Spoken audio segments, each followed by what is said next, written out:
ચાલો આજે આપણી મહાભારતની એક એવી અદ્ભુત વાર્તામાં જઈએ જે પ્રેમ, કર્તવ્ય અને જાદુથી ભરેલી છે. આ કહાણી છે કચ્છ અને દેવયાનીની, જેની શરૂઆત દેવો અને અસુરો વચ્ચેના એક ભયંકર યુદ્ધથી થાય છે. આપણે આખી વાર્તાને સ્ટેપ બાય સ્ટેપ સમજીશું. પહેલા જોઈશું અમરત્વ માટેનું યુદ્ધ, પછી એક ગુપ્ત મિશન વિશે જાણીશું, મૃત્યુ અને ભક્તિની કસોટી જોઈશું, એક અશક્ય પસંદગીનો સામનો કરીશું અને છેલ્લે સમજીશું કે કર્તવ્યની કેટલી મોટી કિંમત ચૂકવવી પડે છે. તો વાર્તાની શરૂઆત થાય છે બે મહાન શક્તિઓ વચ્ચેના સંઘર્ષથી. એક બાજુ છે દેવો, જે હંમેશા સારા કામ કરે છે, અને બીજી બાજુ છે અસુરો, જે શક્તિશાળી તો છે પણ દુષ્ટ છે. આમ તો દેવો સત્યના માર્ગ પર હતા, પણ અસુરો પાસે એક જબરદસ્ત તાકાત હતી.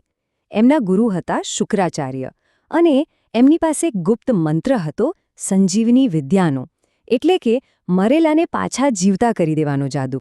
હવે તમે જ વિચારો, આના કારણે યુદ્ધમાં શું થતું હશે?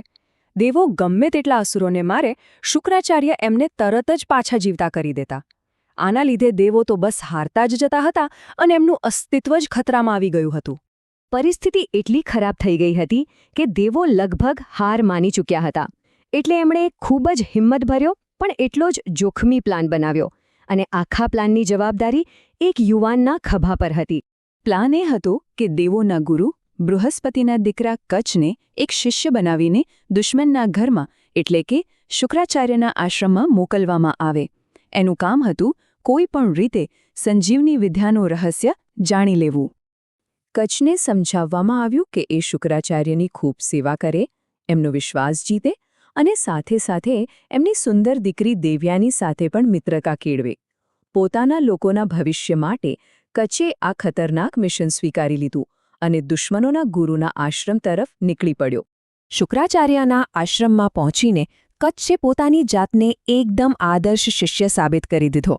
પણ ત્યાં મિશન કરતાં કંઈક બીજું થવા લાગ્યું. ધીરે ધીરે કચ્છ અને ગુરુની દીકરી દેવયાની વચ્ચે એક ખાસ સંબંધ બંધાવા લાગ્યો. કચ્છ દિવસ રાત ગુરુની સેવામાં જ રહેતો.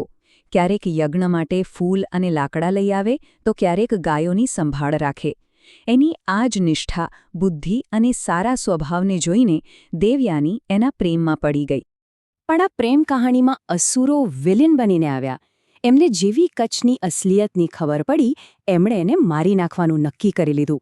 અને પછી તો હત્યા અને પુનર્જન્મનો એક એવો ભયાનક સિલસિલો શરૂ થયો, જેમાં કચ્છને 3 વાર મારી નાખવામાં આવ્યો. પણ દર વખતે જ્યારે કચ્છને મારી નાખવામાં આવતો, ત્યારે દેવયાની દુઃખથી ભાંગી પડતી.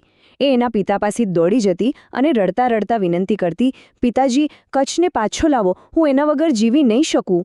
અને પોતાની દીકરીના પ્રેમને કારણે શુક્રાચાર્ય દર વખતે સંજીવની વિદ્યાનો ઉપયોગ કરીને કચ્છને પાછો જીવતો કરી દેતા.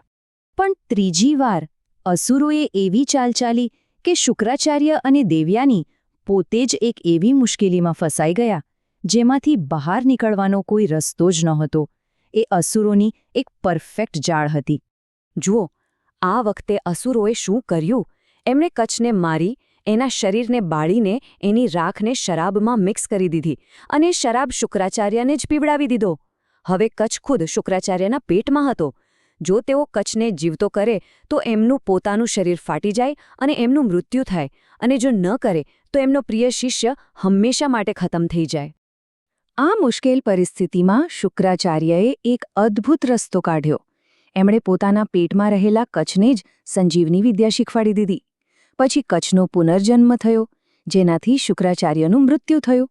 પણ હવે કચ્છ પાસે એ જાદુઈ મંત્ર હતો, એટલે એણે તરત જ એ મંત્રનો ઉપયોગ કરીને પોતાના ગુરુને ફરીથી જીવતા કરી દીધા. અને બસ એ જ ઘડીએ કચ્છનું મિશન સફળ થઈ ગયું. એણે પોતાને અને પોતાના ગુરુને તો બચાવ્યા જ, પણ સાથે સાથે દેવોની જીતની ચાવી એટલે કે સંજીવની વિદ્યા પણ મેળવી લીધી. હવે જ્યારે કચ્છનું કામ પૂરું થઈ ગયું, ત્યારે એણે દેવલોક પાછા જવાની તૈયારી કરી. પણ જતા પહેલાં એને હજી એક છેલ્લી અને સૌથી અઘરી પરીક્ષામાંથી પસાર થવાનું હતું, જેણે એનું દિલ તોડી નાખ્યું.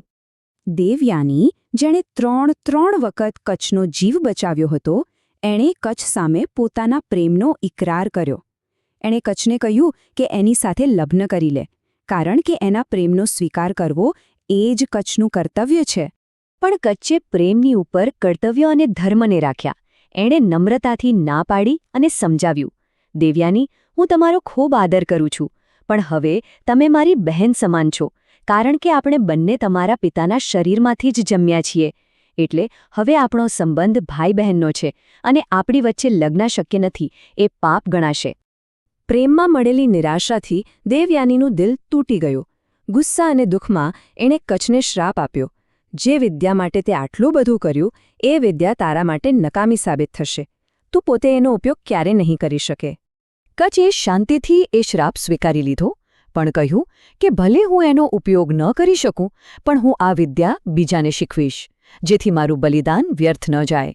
પછી એણે દેવયાનીને પણ શ્રાપ આપ્યો કે કોઈ બ્રાહ્મણ ક્યારેય એની સાથે લગ્ન નહીં કરે. અને આમ કચ્છ દેવો પાસે પાછો ફર્યો. એણે સંજીવની વિદ્યા દેવોને આપી અને એમની જીત પાક્કી કરી. પણ એ માટે એણે પોતાના અંગત સુખની બહુ મોટી કિંમત ચૂકવી. આખી વાર્તામાં આપણે ભક્તિ, શ્રાપ, પાપ, નિરાશા, બલિદાન જેવા ઘણા શબ્દો સાંભળ્યા.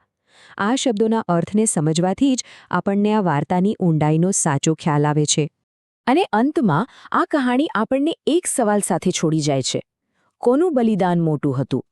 કચ્છનું, જેણે પોતાના લોકો પ્રત્યેની ફરજ માટે પોતાના પ્રેમને ઠુકરાવી દીધો? કે પછી દેવયાનીનું, જેણે પોતાના પ્રેમ માટે બધું જ દાવ પર લગાવી દીધું? આનો કોઈ સરળ જવાબ નથી, અને એ જ આપણને પ્રેમ અને કર્તવ્ય વચ્ચેના સંઘર્ષ પર વિચારવા માટે મજબૂર કરે.